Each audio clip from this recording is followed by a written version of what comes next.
Hello everyone, welcome back to Country View Acres. So today we're going to be cutting down a few trees. I've got some smaller trees here that are in front of our brush pile that I'm going to cut down. I'm going to try to cut as much of that into firewood as possible today.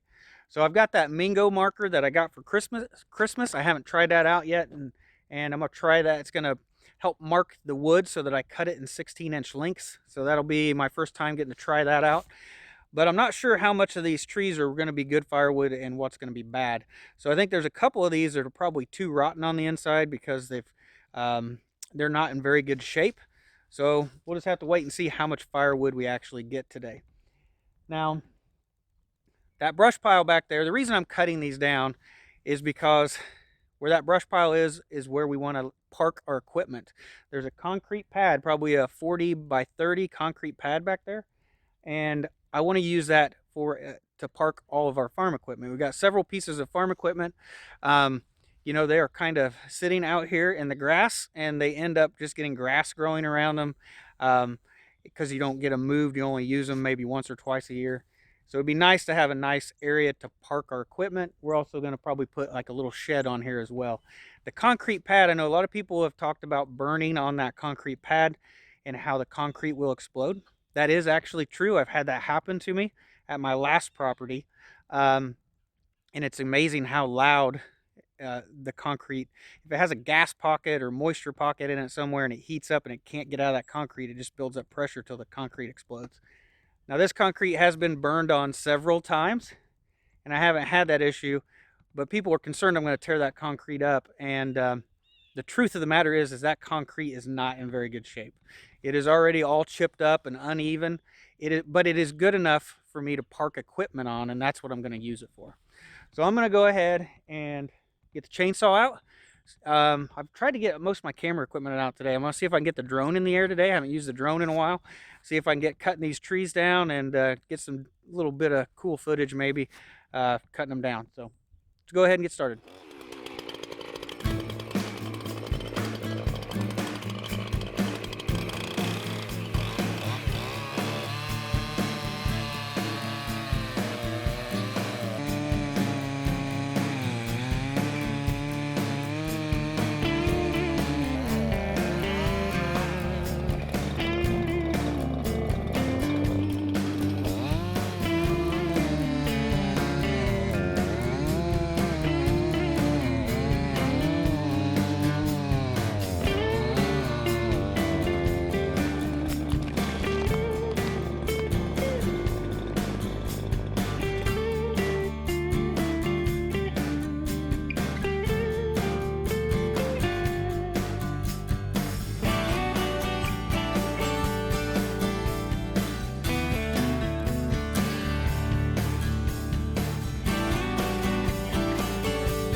So we've got the first tree cut down, de-limbed, and ready to cut into firewood. So what I have here, this is the Mingo Marker. I got this for Christmas. It's a spray paint marker. So you got a spray paint can down the inside. It's one of those downward facing spray paint cans.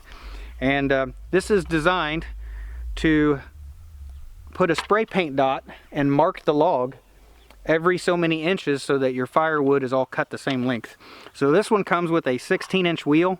So every 16 inches, it should mark this log. So I will say you kind of got to be careful on where this wheel is, because if you have it real close to where it's going to mark, you may accidentally spray it.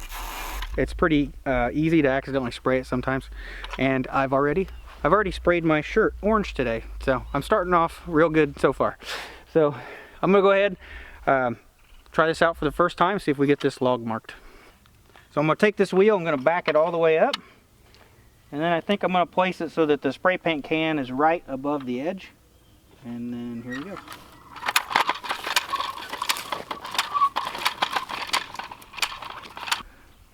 So I just got done spraying this.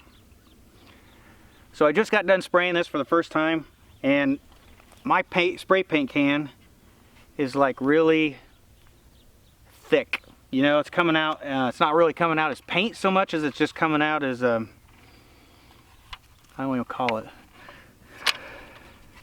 I'm gonna end up spraying myself. So I just tried this out for the first time, and my spray paint is coming out really thick. It's coming out more like a paste than a paint. So I kind of wonder if I need to shake this thing up. So I'm gonna see if I can get this out of here without spray painting myself. So I guess it's like a garden hose. Don't look down the end while you're doing it. I'll probably get paint in my face. See if I can get this out of here. Oh man.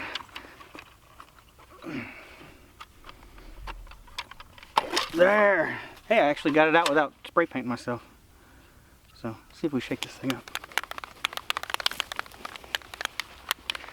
So it did actually mark the log. It's just not very, there's just not a lot of paint on there because it's coming out so thick. We'll give it another shot. See if we can get this coming out good. Oh yeah. That looks more like paint. All right. We're gonna do this again.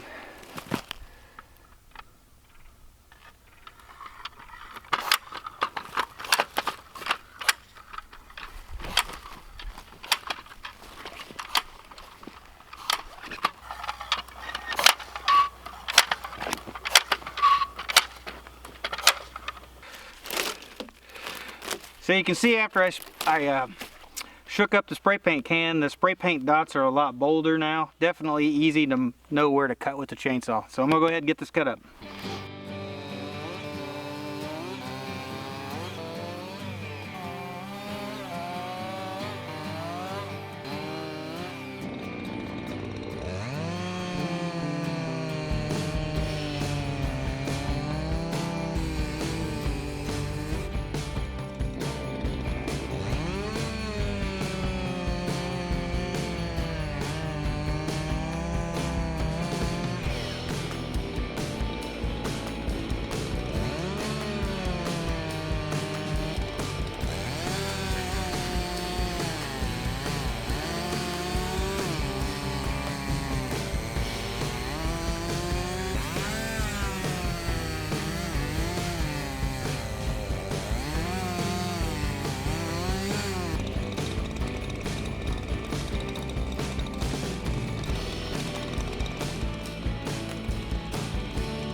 So now we're going to move on to the next two trees. And when you look on the back side of these trees, you can tell that the bark is all gone and like it's rotting. You know, I can tear away with this with my hand. So these trees are probably not going to have any good firewood in them. We'll just have to wait and see when we get them cut up. But I'm going to go ahead. These trees are right next to each other. I'm just going to go ahead and cut both of these down at the same time.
So we've got one more tree to go, and we've saved the biggest one for last.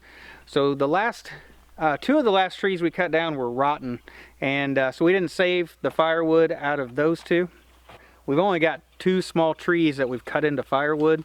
So I'm hoping that tree right there is the biggest size. I'm hoping most of the wood in it's good wood, and we're gonna get a lot of firewood out of that one. So this tree is obviously gonna take the longest time to get cut up, so let's go ahead and get started.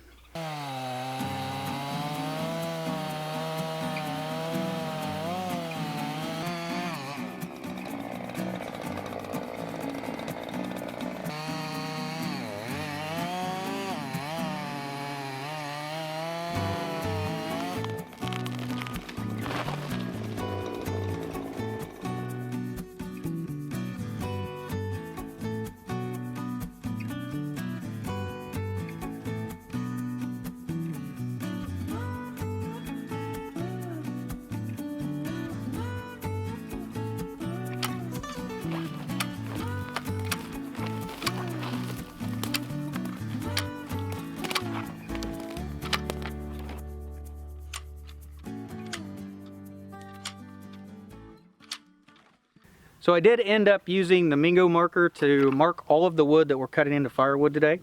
And it is a little touchy. You might accidentally spray yourself with it, since I've done that a few times today. But I was able to, get this all marked out. And I find that it worked better on probably 8-inch diameter and larger limbs, and probably the straighter the better.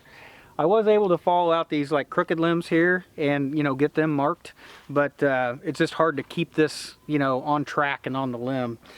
So one other thing I would like to say is probably the easiest way to shake up this spray paint can. I'm sure that I did it wrong earlier. You probably don't want to pop that out. It's a good way to spray yourself with spray paint. Probably the best thing to do is just do it two-handed and put one hand over the top to keep the spray paint can from falling out, and just shake it with 2 hands.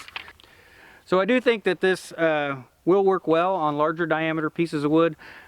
Just may not be the best solution for some of these smaller limbs.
So that last tree was definitely a pretty good chore there. I think I ended up overdressing a little bit because I'm really kind of hot right now. It doesn't look like it when you see me out here and I've just got like a hooded sweatshirt on, but what you don't know is I have 3 layers of clothes on. I've got a t-shirt on, I've got a thermal shirt on, and then I have this hooded sweatshirt on. And I do that a lot because I don't want to have to wear insulated bibs or a winter jacket and come out here and work. It seems like you're bogged down with all those thick, heavy winter clothes. So most of the times when you see me out here, I'm just wearing a sweatshirt, but I really have several layers of clothes on so I can work out here and be comfortable. But today I think I've got at least an extra layer on. Plus I've got these chaps on down here, which gave me an extra layer as well. But definitely glad that all the trees are cut down, and we did get a decent load of firewood. That's probably going to be at least 1/3 of a cord, I'd say, that we got today. And then all that brush is on the pile. So I think that the pile, now that I've got all this cleared out in front, I think that the brush pile is ready to burn. I know a lot of people have been waiting to be able to see this brush pile burn. So we're going to come back here in a video here real soon, and we're going to get this thing burnt down, and then we'll get that area cleaned up, and then we can move on to trying to make this an area to put our equipment, see if we can get the carport moved over here and get that set up. So that'll be, I think moving that really large carport is going to be an interesting task. And I really don't want to take it apart, so I'm going to try to move it as one piece. So definitely have some cool things to try here soon. They may end up as a disaster, but we'll just have to wait and see. But come back soon, we'll end up burning the pile. And now I'm going to go ahead, I just need to get this wood unloaded and call it a day. Thanks for watching.